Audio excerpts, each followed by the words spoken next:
안녕하십니까. 감사스마일입니다. 12월 24일 크리스마스 이브 날 아침에 즐겁게 오늘 방송 한번 해볼 수 있도록 하겠습니다. 오늘 방송할 주제는 대국 소사선 운정역 연장 관련해가지고 고양시신문 이성호 기자님 기사를 토대로 이야기를 드려볼 수 있도록 하겠습니다. 그 전에 오늘 또 좋은 글로 내가 진정 사랑해야 할 세 사람, 첫 번째로 현명한 사람, 두 번째로 덕 있는 사람, 세 번째로 순수한 사람, 네. 사랑을 갖다 해야 될 세 사람을 만약에 꼽는다고 하면 이런 세 사람이 있다고 하는데, 사랑이 내가 이 사람을 갖다가 이렇게 결정을 하고 사랑을 갖다 하는 건 아닌 것 같습니다. 아무튼 일단 이거 참고하시고요.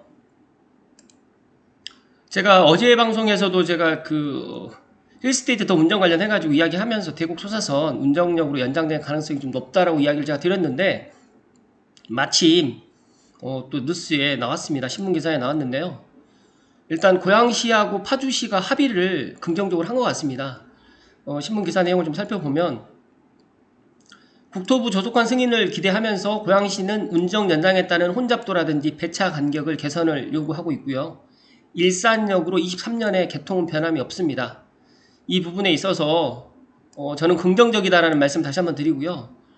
일단 당초에 고양시 입장에서는 대국 소사선 서해선 일산 연장 사업 추진 시에 탄현역까지 연장하는 것을 추진했는데, 이 부분에 있어서 탄현역이 열차 주바퀴설, 그러니까 즉 다시 말해갖고 차고지가 일단 없고 해차 공간이 없어가지고 부득이하게 일산역을 시점과 종착역으로 추진할 수밖에 없었는데, 다행스럽게 이제 시에서는 탄현역까지 연장을 원하는 시민들의 지속적인 요구와 또 파주의 입장에서도 운정역까지 연장하는 방안에 대해서 서로 간에 파주시와 고양시가 협의를 계속적으로 추진해 왔습니다. 이 부분에 있어서 이제 파주 연장 시에는 열차 혼잡도가 증가할 것으로 예상됨에 따라서 이제 고양시에서는 출퇴근 시간 고양시 주요 환승역인 일산역과 대곡역 혼잡도를 개선하고 배차 간격을 단축을 하는 전제 조건으로 서해선 파주 연장에 동의했다고 합니다. 이 부분에 있어서 일단 16일 날 서해선 파주 연장을 국토부 교통부에 승인 요청한 상태인데, 지금 파주시에 국회의원이 윤우덕 국회의원님이 계십니다. 이분이 이제 기재위 예결 간사인데 위원장님이신데, 아마 제가 판단했을 때 긍정적으로 저는 예상을 합니다. 물론 국회의원 한 사람 때문에 이게 되는 건 아니겠지만 고양시와 파주시 입장에서는 서로 윈윈입니다. 왜냐하면 고양시 입장에서도 탄현역에 지금 이 부분에 있어가지고 수요가 충분히 있는데 한 정거장만 가면 되거든요. 그 부분에 있어서는 제가 지도에서 다시 말씀드리겠지만, 이런 부분과 그리고 차량 기지를 갖다가 운정으로 올라가는 부분에 있어서 운정의 입장에서도 경의중앙선 선로를 갖다 같이 사용하면서 운정역 쪽으로 해가지고 차량 기지를 갖다 만드는 조건을 서로 고양시하고 파주시가 어느 정도의 의사가, 예를 들어 서로 간에 그런 요구사항이 맞아떨어진다고 하면 충분히 가능성이 상당히 높겠다라는 말씀을 다시 한번 드리고요. 이 부분에 있어서 시 관계자께서는 서해선 일산역 연장 운행이 86억 원의 예산이 투입되는데 2021년에 45억을 집행했고 내년에 41억을 또 확보했다. 그리고 2023년 1월에 대곡 소사 구간과 동시 개통한다는 계획은 변함이 없다라고 지금 밝히고 있습니다. 그래서 현 고양시장님께서는 서해선 사업이 완료되면 김포공항이라든지 부천, 시흥 등 서울 남서부와 경기 남부가 환승 없이 철도로 연결돼서 수도권 서북부 지역의 교통 편의가 크게 증진될 것으로 지금 기대한다라고 지금 이야기하고 있습니다. 그래서 국토교통부의 조속한 검토와 승인을 바란다고 밝혔는데, 이 부분에 있어서 저는 다시 한번 말씀드리지만 충분히 긍정적인, 예를 들어서 이제 조금 딜레이 될 수는 있겠죠. 경의중앙선 라인에서 이제 예를 들어 가지고 내년에 이런 부분이 좀 본격적으로 논의된다고 하더라도 일단 이 부분에 있어서 예를 들어서 이제 일산까지 먼저 선 개통을 하고 한 1, 2년 후에 운정까지 연장을 되는 그런 시나리오가 저는 되지 않을까.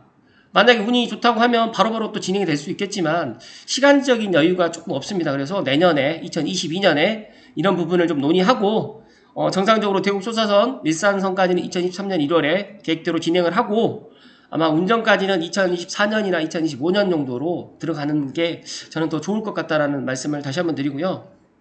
이 부분에 있어서 고양시 입장에서는 탄현역 이용 시민들의 불편 개선 요구에 따라 가지고 급행열차도 지난번에 이야기 드렸지만 탄현역에 정차할 수 있도록 국토교통부와 코레일과 협의를 진행한 바 있고 올해 1월부터 탄현역에 급행열차가 정차하고 있다라고 지금 이야기를 하고 있는데 이 부분에 있어서 저는 경의중앙선 배차 간격도 그렇지만 차량 지금 현재 차량보다 좀 더 많은 차량들이 다닐 수 있도록 증차 부분도 고려를 좀 해야 될 필요성이 있고요. 또 향릉역도 지금 새로 또 들어가는 부분에 있기 때문에 우리가 예전에 알고 있던 경의중앙선하고는 좀 많이 달라질 것 같다.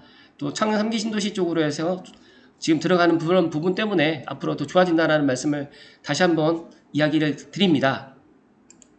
지도를 보고 조금 더 설명을 드리면요. 현재 대곡역에서 지금 일산역까지 지금 현재는 계획되어 있습니다. 근데 일산역에서 지금 탄현역, 야당역, 운정역 이 세 정거장이거든요. 그런데 이 운정역으로 연장이 될 가능성이 상당히 좀 높은 이유 중에 하나가 차량 기지를 갖다가 뺄 수가 있거든요. 그 부분에 있어서 운정역 부분 쪽으로 해가지고 차량 기지가 들어갈 수 있는 그런 부지가 확보되어 있고요. 회차 공간도 충분히 되어 있다라는 말씀을 다시 한번 드리고요.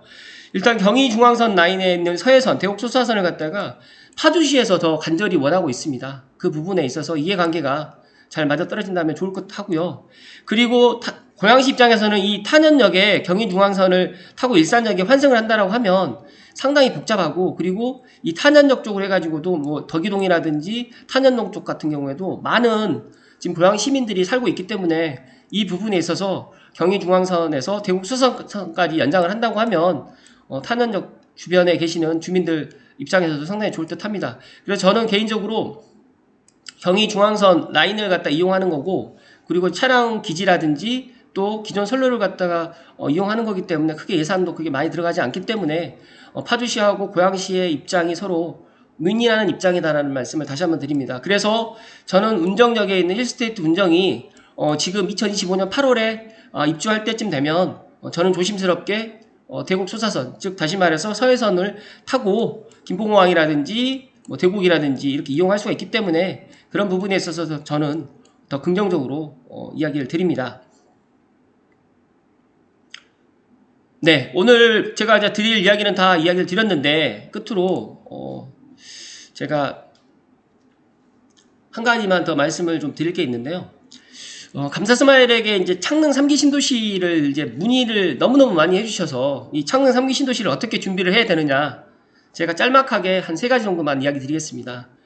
그 창릉 3기 신도시가 지금 28일날 4차 사전청약이 나오는데 첫 번째로 입주자 모집 공고가 28일날 나오겠지만 제가 또 따로 방송을 하겠지만 사전청약 관련해서 1차, 2차, 3차 했던 그 입주자 모집 공고가 있습니다. 그래서 입주자 모집 공고를 정말 출력을 해서 꼼꼼하게 한 5번 정도만 읽어보시라는 말씀을 강력하게 드리고요.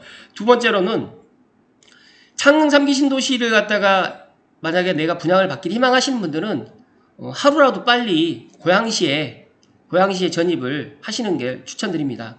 왜 그러냐면 물론 뭐 사전청약과 본청약 기간이 2년 정도 남아 있지만 고양시를 갖다가 그 당해로 해가지고 들어가는 게 훨씬 더 유리합니다. 그렇기 때문에 창릉 3기 신도시에 나는 어떻게든 뭐 공공이든 민간이든 들어오기를 희망하신다고 하시면 하루라도 빨리 그리고 입주자 모집 공고가 28일이니까 그 전에 들어오시고 만약에 이번에는 여러 가지 여건 때문에 못 들어오신다고 하면 늦어도 내년 정도에는 고양시로 주소를 이전을 해서 준비를 해라는 말씀을 다시 한번 드리고요. 마지막으로 세 번째는요.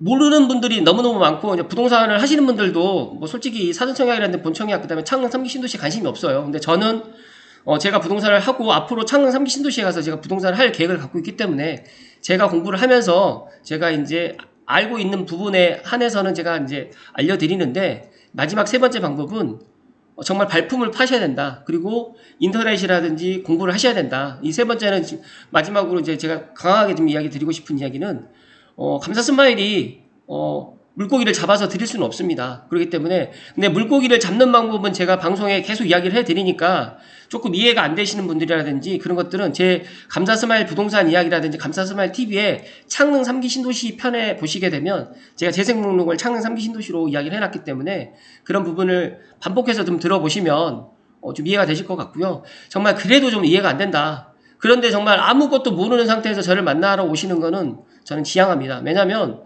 제가 해드릴 게 없습니다. 그래서 세 번째로 내가 어느 정도 공부를 한 상태에서 어느 정도 내가 이런 것들 숙지한 상태고, 예를 들어서 창릉 3기 신도시 홈페이지라든지 또 예를 들어서 LH 고향사업본부에 직접 찾아가셔가지고 상담도 받아보시고, 그렇게 해서 어느 정도의 본인들의 그런 노력이 가미된 상태에서 저에게 상담을 하러 오신다고 하면 제가 기꺼이 응해드리지만, 전혀 아무것도 안 돼 있는 상태에서, 그러니까 청약이라는 제도에 대해서 하나도 모르는 상태고 청약 통장이라든지 청약 예금, 청약 부금에 대해서 모르는 상태에서 저를 갖다 만나러 오시는 거는 시간 낭비다라는 말씀을 조심스럽게 드립니다. 그래서 제가 지금 방금 방송에 이야기 드렸던 이 세 가지, 창릉 3기 신도시라든지 앞으로 3기 신도시에 내가 내 집 마련을 희망하시는 분들은 꼭 제가 방금 이야기했던 이 세 가지를 명심하시고 이걸 준비를 하셔야 된다는 말씀을 오늘 끝으로 드리면서 오늘 방송은 마치도록 하겠습니다.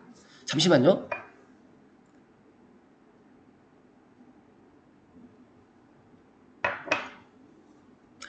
감사스마일도 제가 몸이 한 10개면 다 알려드리고 제가 개별적으로 다 뭐 컨설팅을 다 해드릴 수 있는데, 저도 몸이 하나고 저도 제 나름대로 10시부터 6시 정도까지는 제가 이 부동산 저에게 또 매물을 또 주신 분들을 또 응대도 해드려야 되고 또 고객도 이렇게 상담도 해드려야 되기 때문에 창릉 3기 신도시로 저에게 너무너무 많은 전화가 지금 오고 있습니다. 그래서 제가 뭐 한계가 있기 때문에 이런 말씀을 오늘 드리는데 부디 감사스마일의 제 마음을 좀 이해를 해 주셨으면 감사드리고요. 정말 이 세 가지까지 정말 다 했다, 그렇게 하시는 분들은 저에게 연락을 주셔서 정말 이렇게 오시면 제가 궁금하신 부분이라든지 그런 것들은 제가 상담을 해 드리도록 하겠습니다. 그러나 분명히 말씀드릴 거는 당일 찾아오셔가지고 이렇게 하시는 건 제가 안 되고요. 항상 예약을 좀 해주시고 방문을 해주셨으면 하는 바람을 끝으로 드리면서, 크리스마스 이브에 감사스마일이 더 좋은 이야기를 갖다 해드려야 되는데 조금 그렇긴 한데요. 아무튼 제 마음을 좀 이해를 해주셨으면 좋을 듯 하고요. 오늘 크리스마스 이브 또 즐겁고 또 가족들과 행복한 크리스마스 성탄 전날 이브가 되셨으면 좋겠습니다. 끝까지 방송 시청해주신 감사스마일TV 애청자분들께 진심으로 감사드리고요. 제가 다음 주쯤에 2021년 마무리라든지 2022년 또 계획 관련해가지고 또 방송에 한번 이야기 드려볼 수 있도록 하겠습니다. 고맙습니다.